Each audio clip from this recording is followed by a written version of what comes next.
ఈ వారం థియేటర్లకు వచ్చేస్తున్న లేటెస్ట్ మూవీస్ గురించి ఈ వీడియోలో చూద్దాం. ఈ వారం థియేటర్స్ లో ఒకే ఒక తెలుగు సినిమా రిలీజ్ అయిపోతుంది.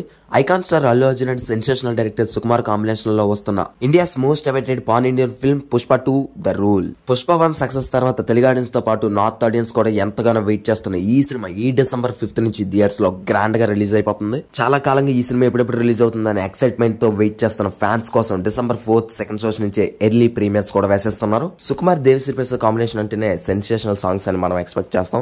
ఇప్పటికే వచ్చిన ఫీలింగ్ సాంగ్ తో పాటు కిసిక్ సాంగ్ కూడా మంచి సక్సెస్ సాధించాయి. ఇక సినిమాలో అల్లు అర్జున్ చేస్తున్న జాతర గెటప్ కోసం అయితే వేరే లెవెల్ పూనకాలు వస్తాయని ఎక్స్పెక్ట్ చేస్తున్నారు అందరూ. తెలుగు, హిందీ, తమిళ, కన్నడ, మలయాళం అండ్ బెంగాలీతో కలిపి 6 లాంగ్వేజ్ లో ఈ సినిమా రిలీజ్ అయిపోతుంది. ఇక ఇప్పటికే ఈ సినిమా అడ్వాన్స్ బుకింగ్స్ లోనే 100 కోట్లు కలెక్ట్ చేసి సెన్సేషనల్ రికార్డ్ సృష్టించింది. ఇక థియేటర్స్ లో రిలీజ్ అయ్యాక ఇంకెన్ని సంచలనాలు సృష్టిస్తుందో వెయిట్ చేసి చూడాల్సిందే. ఇక ఈ వారం అంతా పుష్ప మ్యానే అయిపోయాక వచ్చే వారం రిలీజ్ కాబోతున్న మూవీస్ గురించి కూడా ఒకసారి చూసేద్దాం. Senior actor Sai